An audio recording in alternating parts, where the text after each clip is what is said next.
Première partie. Notre monde. Flatland. Prenez patience, car le monde est vaste et large. Chapitre 1.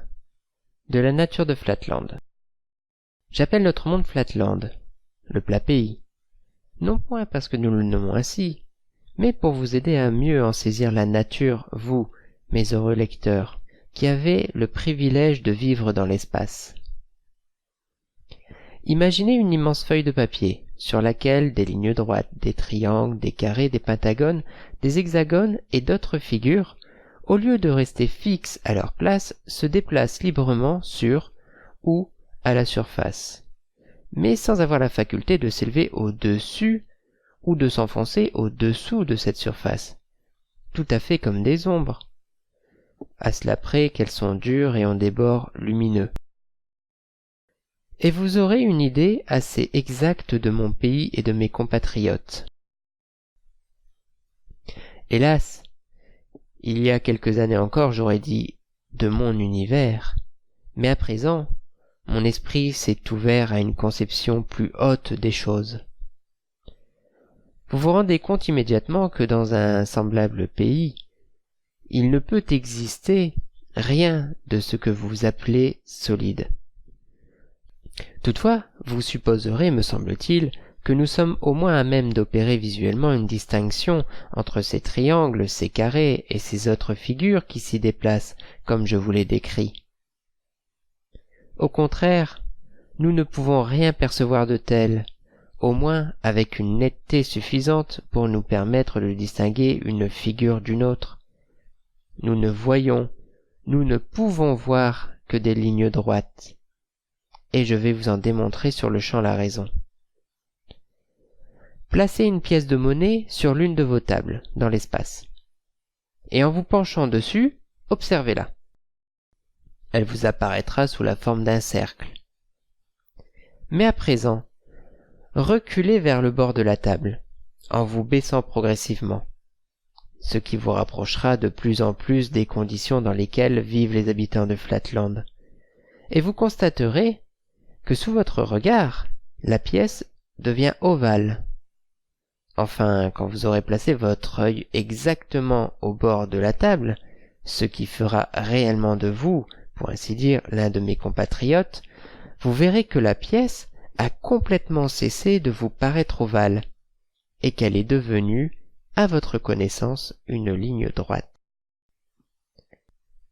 Il en serait de même si vous preniez un objet de vos observations, un triangle, un carré, ou toute autre figure découpée dans du carton, regardez-la en vous plaçant de manière que votre œil soit au bord de la table. Vous verrez qu'elle cesse de vous apparaître sous la forme d'une figure et qu'elle devient en apparence une ligne droite.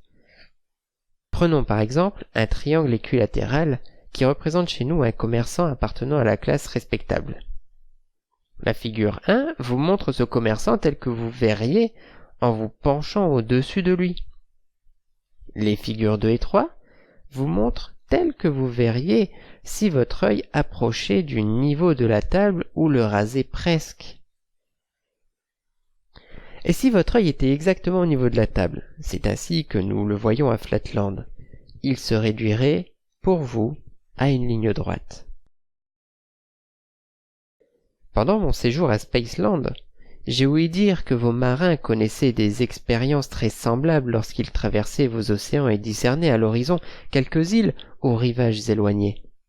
Des baies, des promontoires, des angles nombreux, et de toutes dimensions peuvent découper cette mer lointaine. À une certaine distance, néanmoins, vous n'en voyez rien. Rien qu'une ligne uniforme et grisâtre sur la mer. Sauf, il est vrai, si votre soleil brille sur elle et révèle les parties en saillie et en retrait grâce au jeu de lumière et d'ombre. Eh bien, voilà tout justement ce que nous voyons quand une de nos connaissances triangulaires ou autres s'approche de nous à Flatland. Comme il n'y a chez nous ni soleil ni lumière, de nature à produire des ombres, nous ne disposons d'aucun de ces adjuvants qui viennent au secours de votre vue, chez vous, à Spaceland. Si notre ami s'avance, nous voyons sa ligne s'élargir. S'il s'éloigne, elle diminue. Mais il est toujours à nos yeux une ligne droite. Qu'il soit triangle, carré, pentagone, hexagone, cercle ou ce que vous voudrez. Il n'est pour nous qu'une ligne droite et rien d'autre. Vous vous demandez peut-être comment, dans ces circonstances si désavantageuses, nous parvenons à distinguer nos amis les uns des autres. Mais il sera à la fois plus judicieux et plus facile de répondre à cette question, bien naturelle, quand nous arriverons à la description des habitants de Flatland.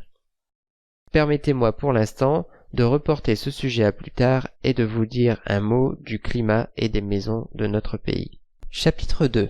Du climat et des maisons de Flatland. Chez nous, tout de même que chez vous, il y a 4 points cardinaux, le nord, le sud, l'est et l'ouest. En l'absence de soleil ou d'autres corps célestes, il nous est impossible de déterminer le nord à la façon habituelle. Mais nous avons notre méthode particulière. Chez nous, une loi de la nature fait qu'une attraction constante s'exerce en direction du sud. Et, quoique dans les régions tempérées, cette attraction soit très légère, au point que même une femme évidemment supposée bien portante peut parcourir plusieurs centaines de toises en direction du nord sans grande difficulté, ces effets sont cependant assez sensibles pour nous servir de boussole sous la plupart de nos climats.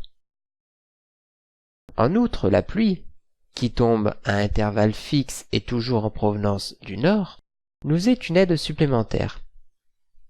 Et, dans les villes, nous nous fions aux maisons dont les murs latéraux sont bien entendu généralement orientés vers le nord et vers le sud, afin que les toits forment obstacle à la pluie qui tombe du nord. Dans la campagne, il n'y a pas de maison. Les troncs des arbres font plus ou moins office de guide. Tout compte fait, nous n'avons pas autant de mal que vous pourriez y croire à déterminer notre position. Néanmoins, dans nos régions plus tempérées, où l'attraction qui s'exerce en direction du sud se fait à peine sentir, il m'est arrivé parfois, dans quelques plaines désolées, où il n'existait ni maison ni arbre qui pût me servir de repère, de me trouver contraint à demeurer stationnaire pendant plusieurs heures d'affilée, en attendant que la venue de la pluie me permît de poursuivre mon voyage.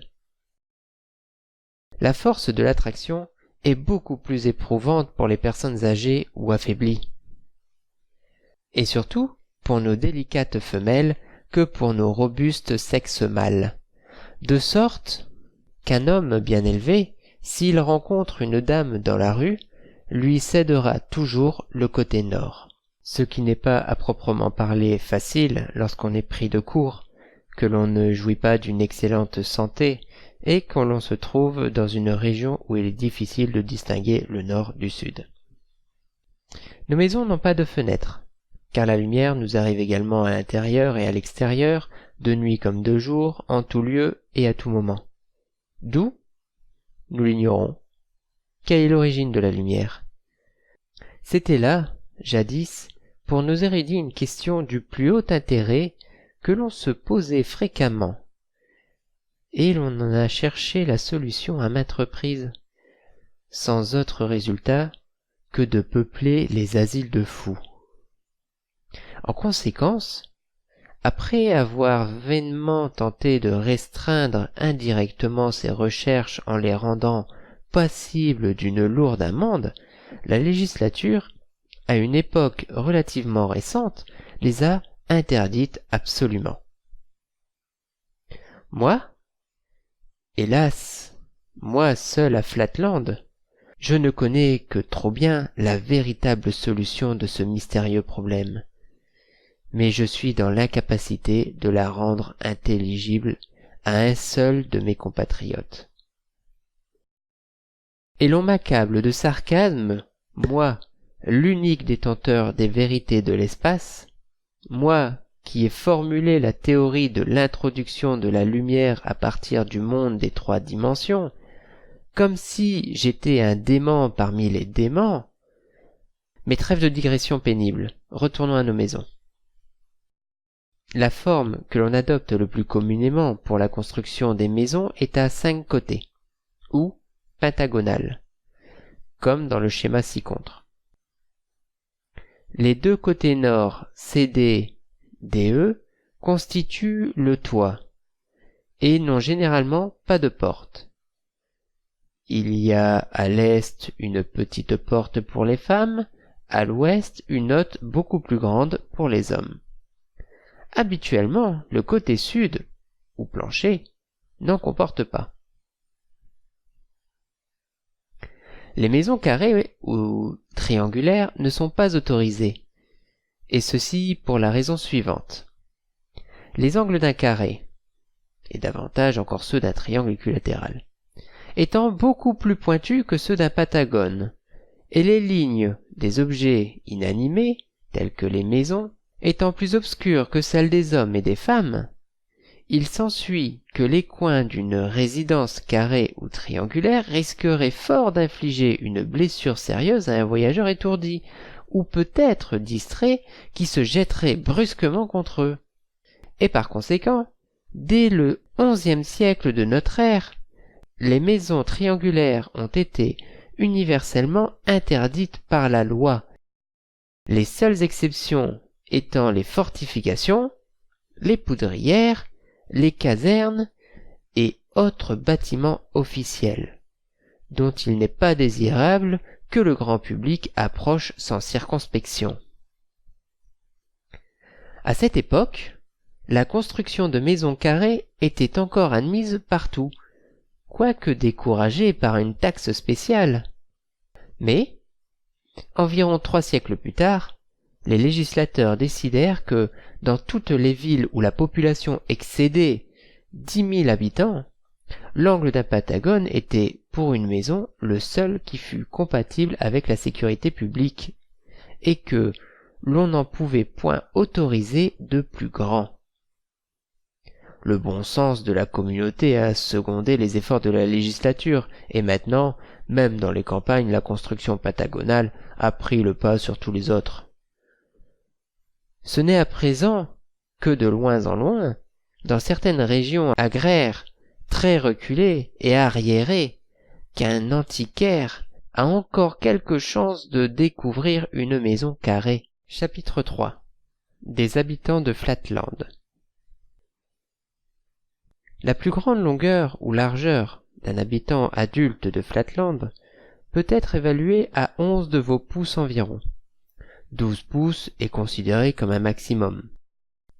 Nos femmes sont des lignes droites. Nos soldats et nos ouvriers de classes inférieures sont des triangles qui ont 2 côtés égaux, mesurant chacun approximativement 11 pouces, et une base, ou 3e côté, si courte, souvent pas plus d'un demi-pouce, qu'ils forment au sommet un angle très aigu et très redoutable.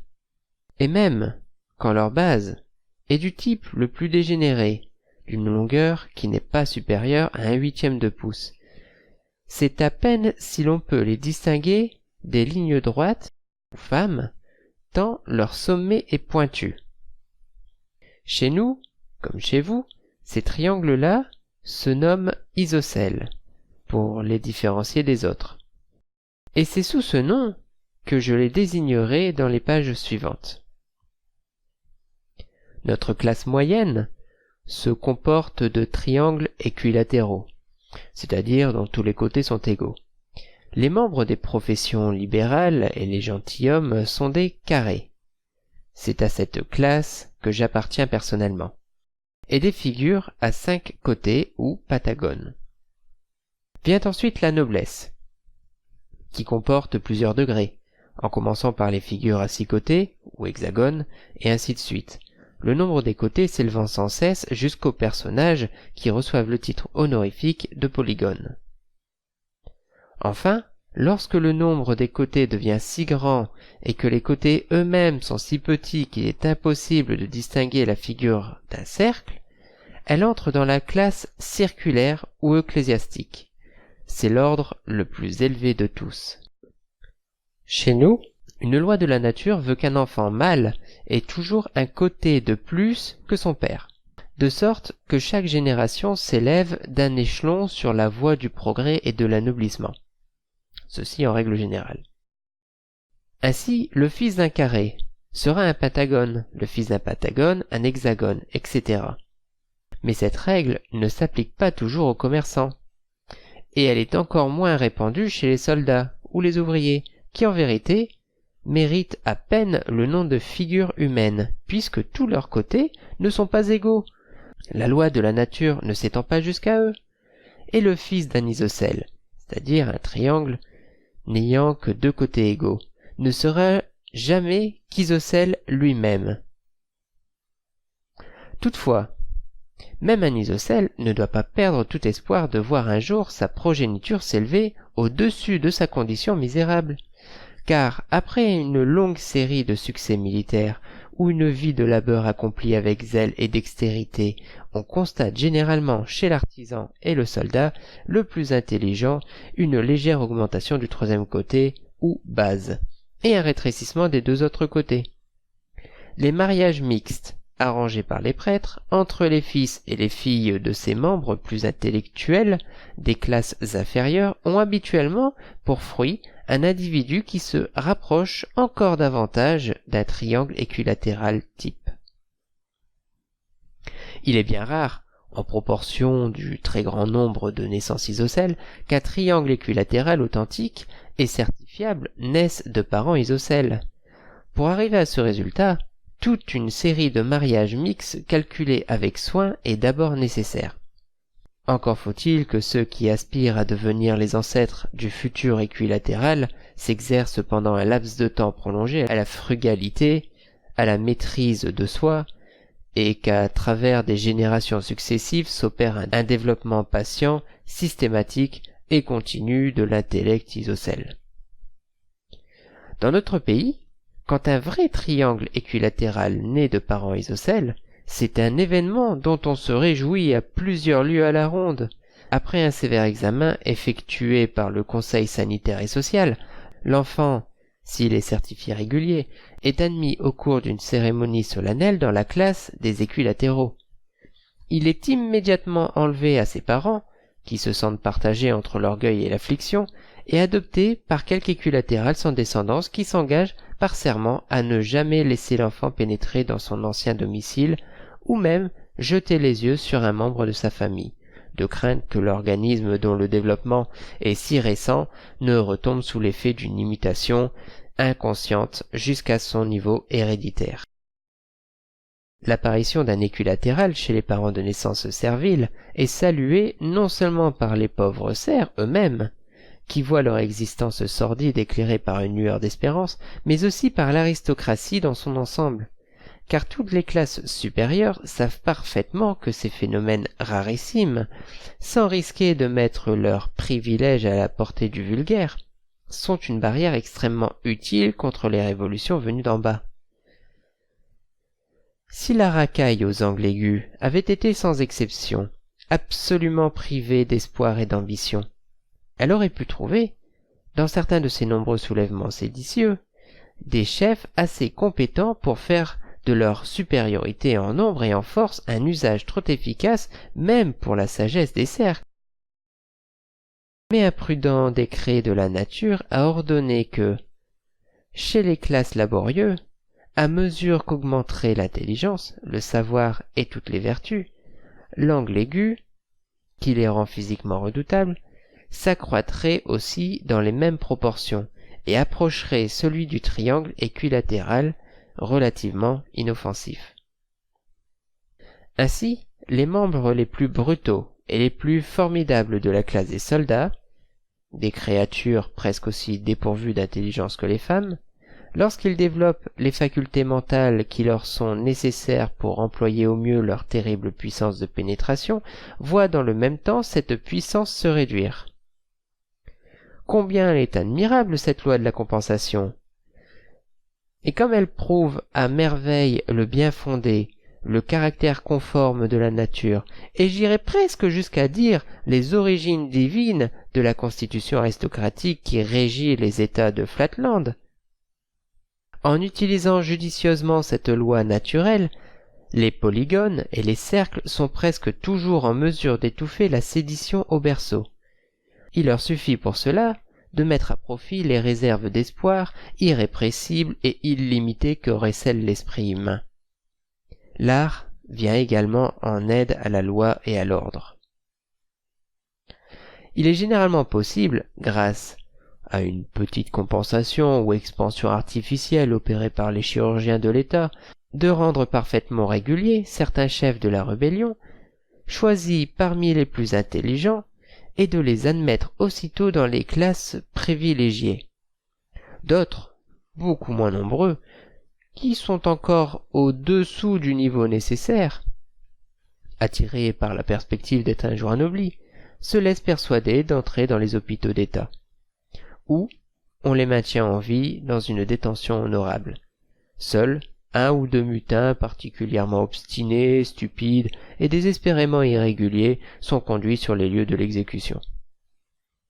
Alors, le misérable troupeau des isocèles, qui n'a plus ni plan ni chef, se livre sans résistance à la petite armée de ses frères que le cercle suprême entretient en prévision de cas semblables, et qui le transperce. Ou bien, et cela est le plus fréquent, le parti circulaire ayant habilement fomenté entre eux des jalousies et des soupçons, ils se lancent dans une guerre fratricide et périssent sous les angles les uns et les autres. Nous n'avons pas moins de 120 rébellions enregistrées dans nos annales, outre des soulèvements mineurs, dont on estime le nombre à 235, et toutes ces émeutes se sont terminées ainsi.